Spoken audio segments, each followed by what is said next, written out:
the racing season is officially underway. Now, right below us, just about 2 hours ago, a huge field, 82 Camel GT cars, a new record, took the green flag for the start of the Sunbank 24 Hours of Daytona. Today, in this special edition of MotorWeek Illustrated, all the stories of the 24-hour action, the background reports on the cars and stars, and a lot of other highlights and news from elsewhere in the realm of motorsports. But right now, we have a three-way battle for the lead in the 24 hours. For that story, we go to my colleague, Ken Squire, anchorman for exclusive live TBS sports coverage of the 24 hours round the clock. Ken? We have an amazing battle going on here. We have three cars running within 15 seconds of each other, 200-plus miles into this 24-hour endurance contest. Right now, Randy Lanier is showing his colors up in front, and behind him comes the Vandewever car from South Africa, the car that started on the second position, and going third is the 12-cylinder Jaguar, with right now David Hobbs at the keyboard. Those front three, and there you see some of the battle for first place at this moment going down to the infield portion of the course. Again, Randy Lanier in car number 16 has taken over the lead just moments ago, and there you see the standings with 220 miles approximately completed on this 12-turn, 3.48-mile course. 16, Lanier is your leader. Let's take a look at what happened on the start here today, Derek Bell, as to how they came down before the record crowd with this record number of entries to get this event going at 3:30. At the start, it was Mario Andretti on the pole in the brand new Porsche 962.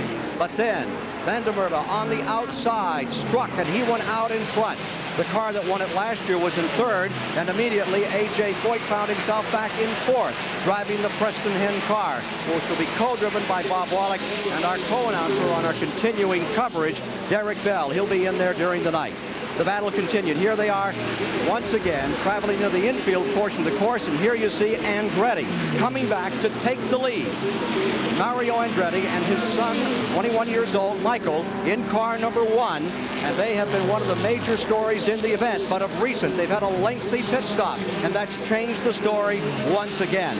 Your thoughts, Derek Bell, about what we've seen in the first laps? Well, it's been the most exciting race I think I've ever seen, particularly for a 24-hour race. It's very exciting, and I just noticed since we've been standing here that car number 16 has dropped down to 4th place, and we again have a new leader, which happens to be Vandewever again in the March 00 car.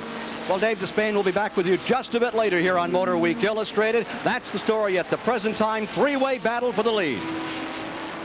Ken Squire following the 24 hours of Daytona. Of course, the Winston Cup stock cars invade Daytona for their own speed weeks. That lineup includes Daytona 500 pole qualifying, the ARCA 200, and the Busch Clash all next Sunday. Then, of course, it's the Goodies Sportsman 300 and the Daytona 500 coming up the weekend of February 18th and 19th. The very first event of Speed Week, 10:30 this morning, green flag fell. The 3-hour Eastern Airlines Inter-Americano for Champion Spark Plug radial sedans. In this international gathering of North and South American drivers, the front runners had a succession of problems. Joe Vardy, number 1, defending Champion Spark Plug Challenge champ, was the first of a series of leaders to fall by the wayside with mechanical trouble. Dennis Shaw was quick until he lost a transmission gear while leading early. Then master windshield washer Dick Starita gave up the top spot. Co-driver Ray Corman had trouble buckling in. But number 28 came back, ran away from the field, and scored a 1 1/2 lap margin of victory. Starita and Corman, Speed Week's first winners. The Diaz brothers come from Miami. Basto and Mafado, the top North and South American co-driving team. Now, later in this half hour, we'll have more up-to-the-minute live coverage from Daytona of the 24 hours. And when we come back, we'll go a long way north of here for a little different kind of racing. 84 Speed Weeks thus far has been blessed with warm weather. But for our next report, we leave the high banks of balmy Daytona for the snowbanks of Minnesota. It was colder than a polar bear's paw in St. Paul when this modified Le Mans start kicked off the 3-hour Winter Carnival ice race. These are mostly street sedans on studded tires, but if you look closely, there's one real race car out there. A daredevil flair for incredible high-speed drafting, a good snow shovel in case of a miscue, and the ability to find your way around in the snow dust seem to be the keys here. After years of trying, former Trans Am road racer Bill Collins won this race, which was dedicated to his father, who died just 3 weeks ago. Meanwhile, MotorWeek has been following the exploits of several American midget drivers who make an annual trek to New Zealand and Australia for a little wintertime racing. Number 33, Mike Redford, 37. Sleepy Trip has totally dominated this series, claiming the hearts of the Down Under fans. But in the big finale, 6th annual 50-lap championship, number 2, fellow American Larry Rice gives Trip all the competition he can handle. Watch this finish. Last turn, last lap, Rice inside, the leader. Trip, desperation move, outside, wins it. Sleepy has aced that race 5 times in 6 starts and 4 years straight. It is now official. The Caesars Palace Grand Prix is history. Born as a Formula One race, Caesars Palace last year switched to Indy cars. Though that change was hailed as a success, the Casino Board of Directors has now revamped the Caesars Palace program of sports special events, and unfortunately, motor racing no longer fits into the game plan. Well, Formula One stock in America fell rather sharply last year when the Caesars Palace and Long Beach Grand Prix jumped ship in favor of Indy cars. Well, this week, Formula One officials received assurances the same thing won't happen to them in Dallas, Texas. Larry Waldrop and Don Walker, the founders of the inaugural Texas Grand Prix on July the 8th, have not only said that they have no interest in Indy cars, but they've backed up that contention by signing a 5-year Formula One contract.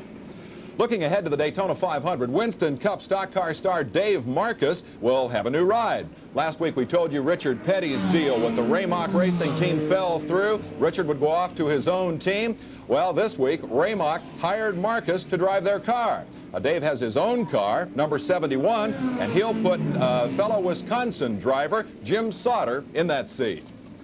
Behind me, that's the 24 Hours of Daytona, and it features a rivalry between 2 of the great names in auto racing history. Porsche, of course, is descended from the magnificent German automotive tradition. It's all-conquering in world endurance racing. Today in the hands of Mario and Michael Andretti, the Porsche 962, a Camel GT version of the company's world endurance car, is making its maiden voyage. Meanwhile, Jaguar, survivor of the once thriving British automotive industry, is out to re-establish that nation's supremacy in sports car racing. But this is an Anglo-American racer, British by heritage, built in the USA. Steve Potter has the background on this effort by the Allied racing forces to defeat the German juggernaut. The building behind me, they construct the fastest Jaguars in the world, GT prototype race cars. But this isn't England, it's Winchester, Virginia. In the spacious, pristine shops behind me, American craftsmen are putting together some very special Jaguars. This is the home of Group 44, a name long synonymous with racing British sports cars. Hard-charging Bob Tullius, who founded the team in 1961, dominated SCCA club racing for years and twice won the Trans Am title before bringing Jag back to long-distance racing. Tullius credits more than the machinery for his team's strong record. There is a level of enthusiasm and professionalism in this organization, and it permeates the whole organization right from the top to the bottom. And when we execute well, we have every bit the kind of joy that those football players have that are jumping high in the air and clasping their hands together or whatever they do. In the 18,000 square foot Group 44 shop, steel tubing, aluminum sheet, and rolls of fiberglass cloth are transformed into 200-mile-per-hour race cars. So just how British is the XJR5 anyway, Bob? The car is 3/4 American, 25% British, and 100% Jaguar. Last year's Jaguar scored 4 Camel GT wins and took Tullius to second in the series standings. This year's goal is to dethrone Porsche, the team that has dominated American endurance racing for 10 years. Porsche is coming with a new car in 1984. There'll be a question of whether or not we can beat that car. But I think I've got a staff of highly professional, highly motivated people, and I believe that we can do it, an organization and staff alone. Tullius says if the Jaguar makes a good showing at Daytona, it will probably go to the 24 Hours of Le Mans in June. For MotorWeek Illustrated, I'm Steve Potter.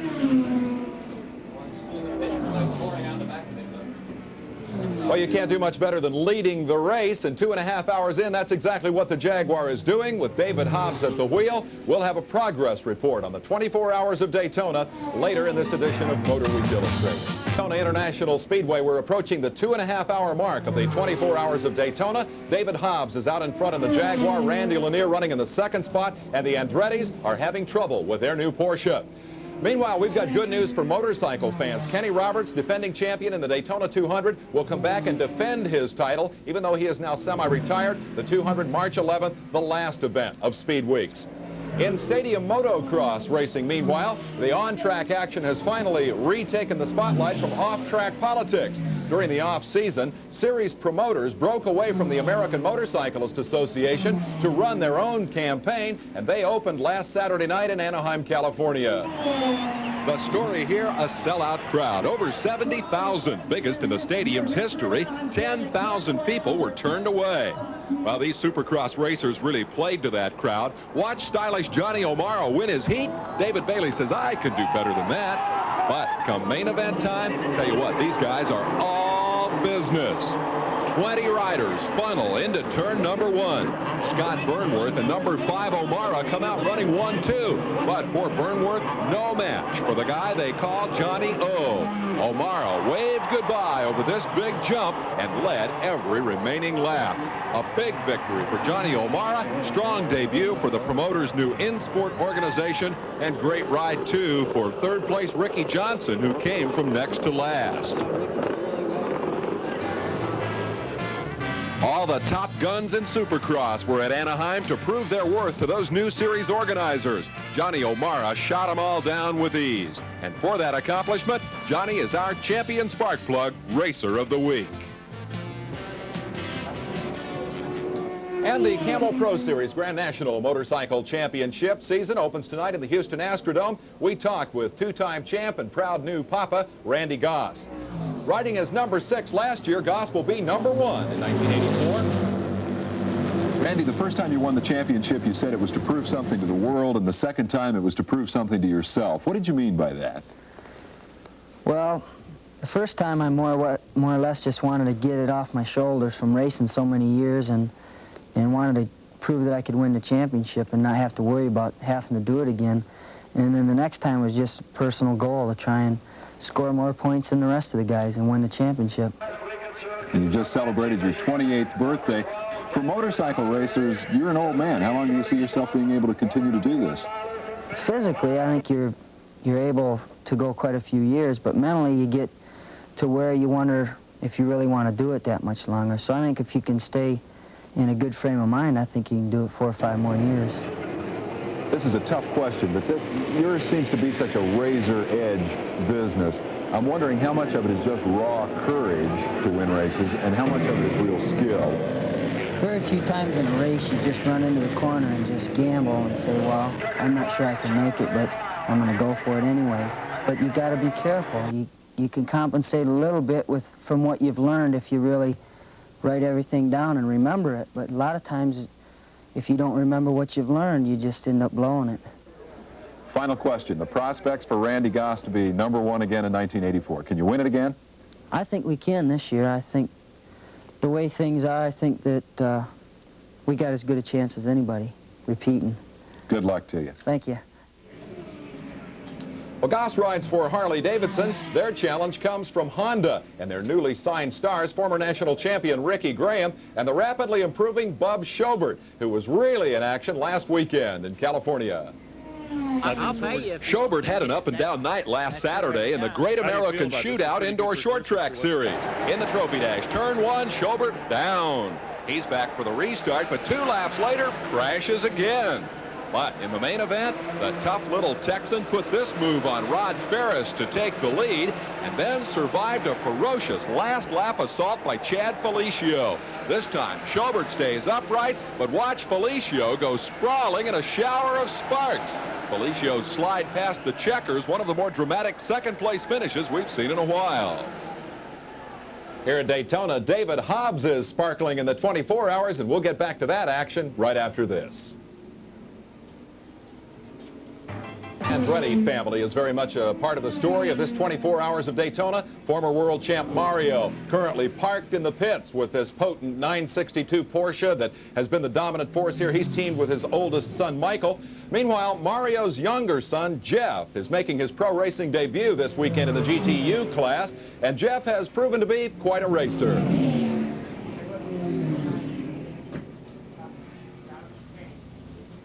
With coaching from his famous father on the right, the littlest Andretti has won 3 straight Formula Ford victories here in Florida this spring. Despite that success, Dad finds Jeff's racing a little traumatic. Well, I'm not thrilled when I watch it because I'm just a bundle of nerves. Last time out, early leader number 7, Jackson Young, a Formula Ford veteran, gave the Andretti's cause to be nervous until he spun out of contention. That left Jeff with what looked like an easy cruise to the checkers. But the picture changed when rain slowed the field and gave the resurgent Young another shot at his youthful adversary. On a rain-slicked track, Young and Andretti swapped the lead, a ferocious late-race battle. On the last lap, Andretti pulls out the victory and wins Dad's approval. This time he really did it on his own. He just went after with just anger and determination, and he just won it. He just won it. But Formula Ford is just the starting point. Jeff aspires to fill some mighty big shoes. It's in my goal to do Formula One someday, you know. I want to do just as much as what Dad accomplished. I want to try and accomplish just what he did, if not better. Now let's get the latest on the 24-hour story in the Andretti's progress. Here's Ken Squire. 68 laps have now been completed, David, and David Hobbs is out in front. Hobbs in that 12-cylinder Jaguar. It's Randy Lanier running in the 2nd position overall. The other major story, the 962 Porsche seems to be in trouble. That's the Andretti's, Mario and Michael. With more, let's go to the STP Son of a Gun Pit Center, and standing by there is Jerry Garrett.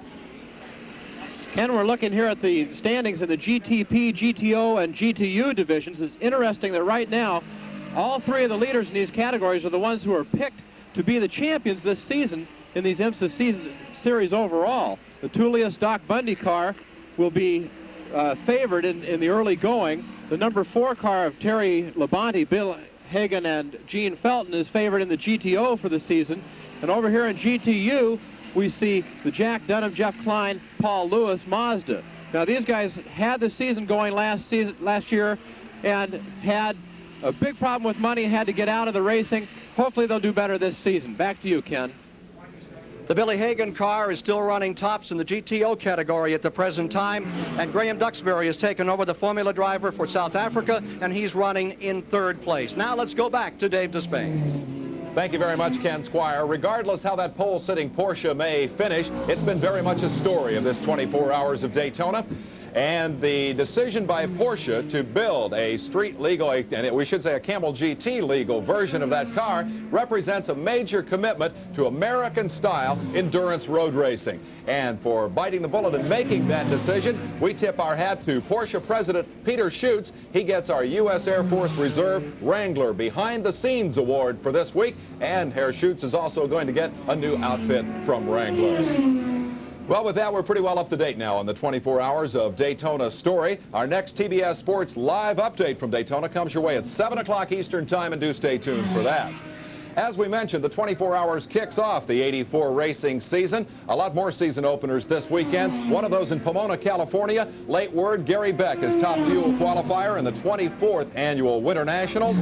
Kenny Bernstein tops in Funny Car, and Butch Leal tops in Pro Stock going into tomorrow's finals, and track records are tumbling there. We'll have complete coverage of that story next week on a jam-packed edition of MotorWeek Illustrated. Lineup also includes the off-road season opener at Parker Dam, Arizona, and Jerry Garrett's special report on the mini truck war in off-road racing. Anymore, a truck is just a hunk of sheet metal unless it's Baja tough. We'll tell you about a change in the weather that threatens to end forever the famed Bonneville Salt Flats land speed record runs. And we'll have a look back at the significance of this 24 hours of Daytona.